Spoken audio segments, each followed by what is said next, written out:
Allah's messenger said, "A strong believer is better and is more lovable to Allah than a weak believer, and there is good in everyone. Cherish that which gives you benefit in the hereafter, seek help from Allah, and do not lose heart.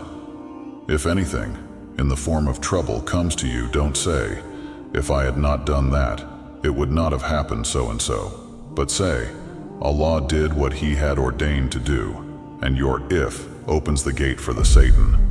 I'm SeekDeen, and today, I'm here to guide you through a morning routine rooted in the wisdom of Islam.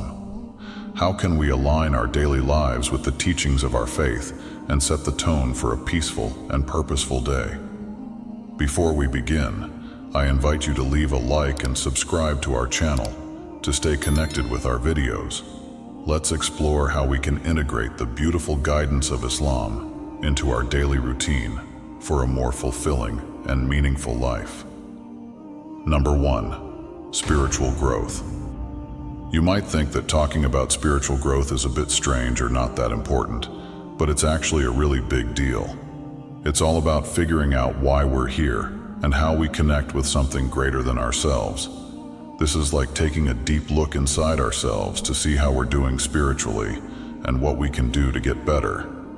It's about finding a good balance between the everyday stuff we do and the spiritual side of life.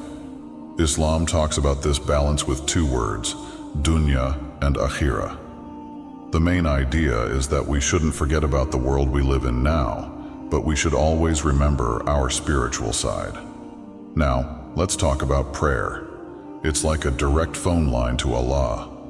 It's a special time when we can ask for forgiveness and guidance. It's also a time for us to think about our spiritual journey and how we're doing. One of the coolest stories about spirituality is the one about Moses and Al-Khidr.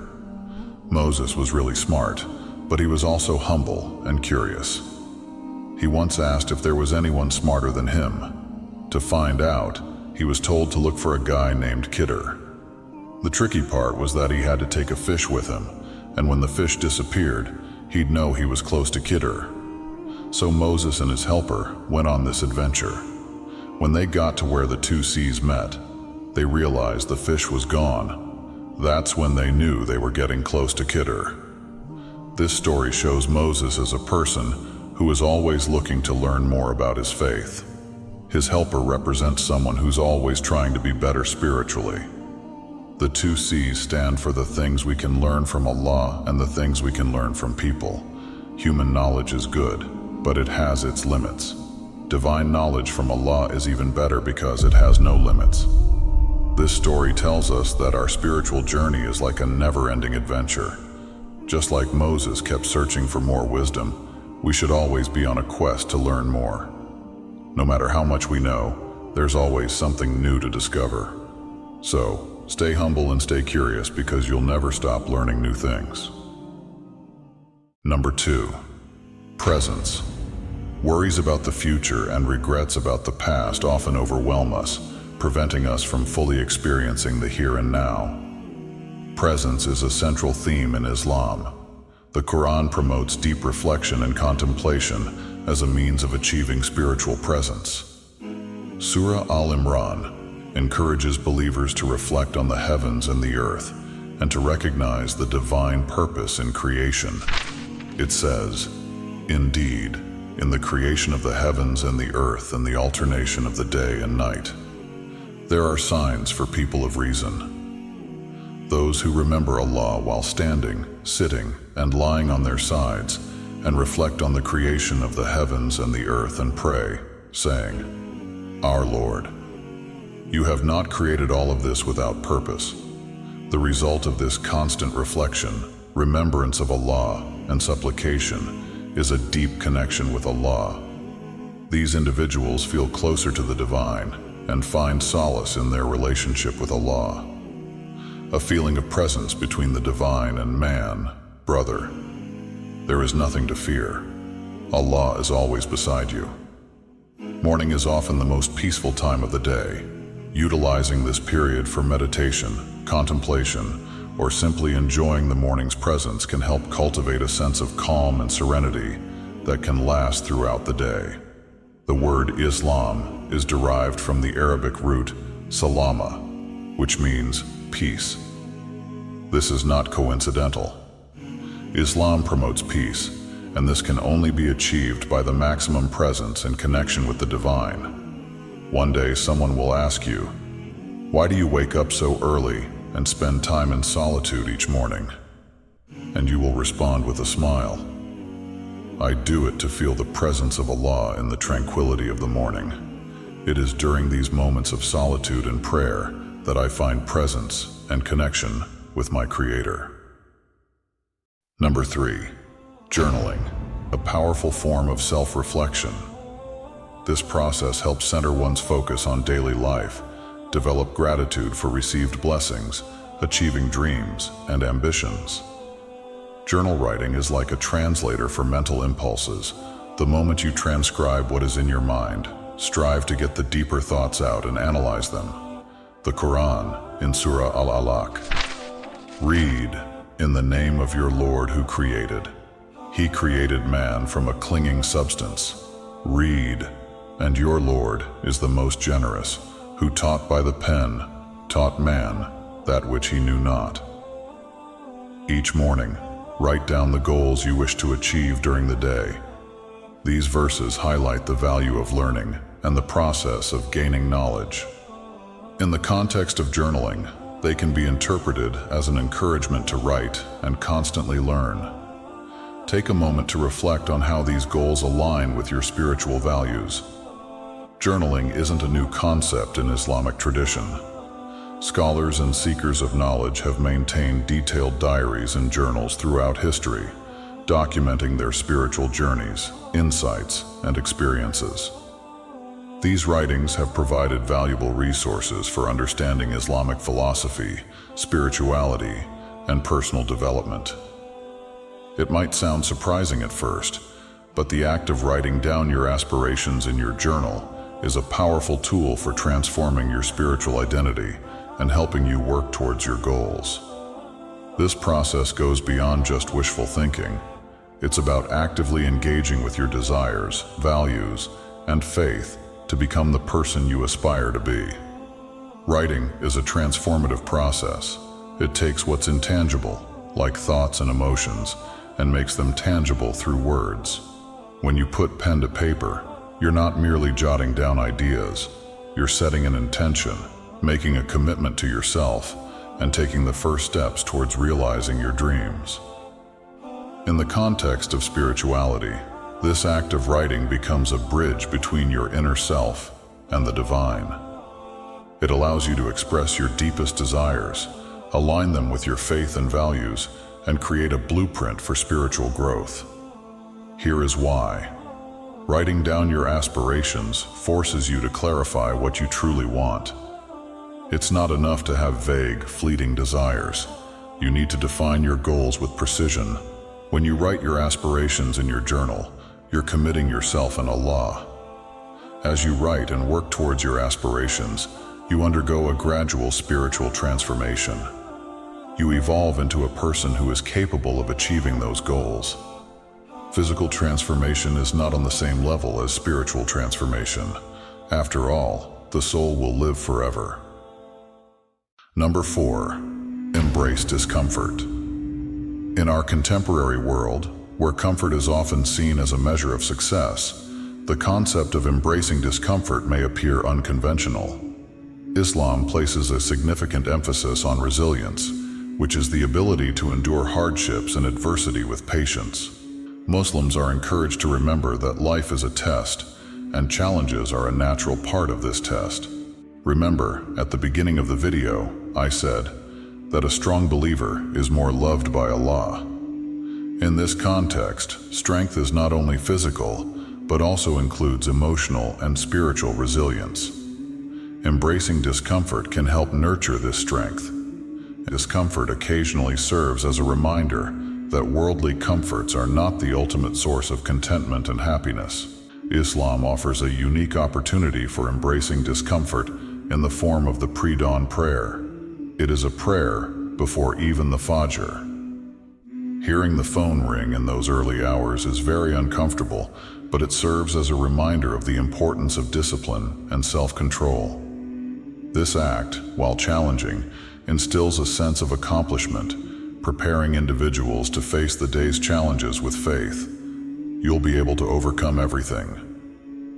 In this comfort-oriented world, I encourage you to find your way to embrace discomfort, challenge yourself, and cultivate resilience. It's a journey of self-discovery that will take your faith and strength to new heights. With discipline and faith, you'll be able to overcome any challenge that life presents to you. Number 5. Revisiting the teachings of Muhammad, peace be upon him. In these teachings, we find an invaluable guide for living a life of purpose, compassion, and spiritual fulfillment, and we'll find peace within ourselves. His teachings, encompassed in the Quran and Hadith, are a living legacy, a beacon of light that can illuminate our paths in the darkest of times. Do you know what evergreen means? Muhammad's teachings possess this timeless quality, meaning they remain relevant, applicable, and unchanging, regardless of the historical era. His hadiths, alongside the Quran, are irreplaceable sources of guidance. They offer wisdom and principles that no other book can supplant. These teachings are a constant throughout time, a source of inspiration, ethics, and spiritual guidance. They hold an enduring significance, eternally valuable, in guiding us on the path of righteousness and moral living. Muhammad's teachings guide how to navigate the complexities of the human heart. They offer insights into managing emotions, overcoming anger, and nurturing patience. By practicing these teachings, we can experience a profound transformation in our emotional well-being and interpersonal relationships. Read a hadith of Muhammad at least once a day and apply it in your life. This will be your only way to improve, provided you want to do so. As we immerse ourselves in these teachings, we discover the means to enhance not only our lives, but also the lives of those around us. The wisdom encapsulated in these teachings empowers us to become beacons of compassion, patience, and moral integrity in an ever-changing world. If we truly aspire to enhance ourselves, the Hadith provides a roadmap, an evergreen compass guiding us toward becoming better versions of ourselves. Number 6. Remember what you can control. There are facets beyond our control. The world we inhabit is replete with variables, many of which elude our influence. However, there is one sphere that remains within our dominion: our response. As we explore this fundamental principle, it's crucial to grasp that ultimate control rests with Allah. We wrestle with the intricacies of our careers, relationships, health, and dreams. The truth is that many of these variables remain beyond our grasp. The acknowledgement of this fact is not an admission of powerlessness, but an affirmation of wisdom. In recognizing the limits of our control, we embark on a journey of self-discovery and faith.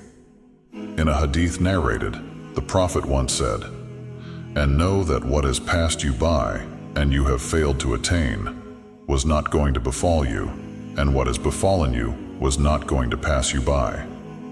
In accepting the limitations of our control, we discover profound wisdom. This acceptance opens the door to a transformative realization. While we may not govern external events, we have the power to regulate our internal reactions. Our thoughts, emotions, and choices remain within our sphere of influence. At times, you may ponder whether the concept of Allah having already prescribed our destiny negates the notion of free will. It might lead you to question the purpose of your actions when, according to this line of thinking, everything seems preordained. However, it is essential to recognize that Allah has bestowed upon us an incredible degree of free will, granting us the ability to make our own choices and decisions. Our free will is a divine gift, a reflection of Allah's wisdom and mercy. It signifies that while Allah possesses perfect knowledge of our choices and their outcomes, He allows us the autonomy to act according to our own will. In essence, our decisions are uniquely our own, guided by our intentions and the choices we make. Allah, in His infinite wisdom, has the knowledge of all that will transpire, including the choices we will make. This divine knowledge does not limit our freedom, but rather serves as a testament to Allah's omniscience. It is His knowledge of our choices that ensure that His divine plan unfolds precisely as intended. This concept does not diminish the significance of our actions or the consequences of our choices. Instead, it underscores the moral accountability that comes with our free will. While we have the liberty to choose our paths, we also bear the responsibility for our decisions. The principle of understanding what is within our control and what is beyond it is not a one-time lesson, but an ongoing journey. With each day, we deepen our comprehension of the wisdom found in the Quran and Hadith. We integrate this wisdom into our lives, nurturing the seeds of patience, resilience, and gratitude. Number 7. Remember your mortality. In a world where we often get carried away by daily worries and material matters, reflecting on our limitedness can provide a valuable key to serenity and wisdom. These days, it can be easy to forget that life is a precious and temporary gift. Sometimes, the mere thought of death can make us feel uneasy or anxious. The Prophet Muhammad, peace and blessings be upon him, said, "Remember often the destroyer of pleasures." Reflecting on death should not lead to pessimism or sadness. On the contrary, this practice invites us to live with a sense of gratitude and to ask important questions about our existence. Imagine for a moment that it is the morning and you are about to leave the house. You stop and ask yourself this crucial question: how would I behave today if it were the last day of my life? This question is not an invitation to fatalism or resignation, but rather an opportunity to evaluate what is truly important and meaningful in our lives. As we ask ourselves how we would like to spend our last day, different priorities often emerge from those we face daily. The simple idea of focusing on what is essential in life can change our attitude toward unimportant details and insignificant conflicts. This reflection exercise encourages us to treat others with kindness and compassion, to seek forgiveness, and to look for ways to improve our relationship with Allah. Considering how we would behave if it were our last day can prepare us for the moment we are questioned by Allah about our actions. Visualizing this accountability encourages us to make choices that align with our values and spiritual beliefs. Let Islam flow through you in harmony. Comment below if you found this video helpful. See you soon. Good luck with your life.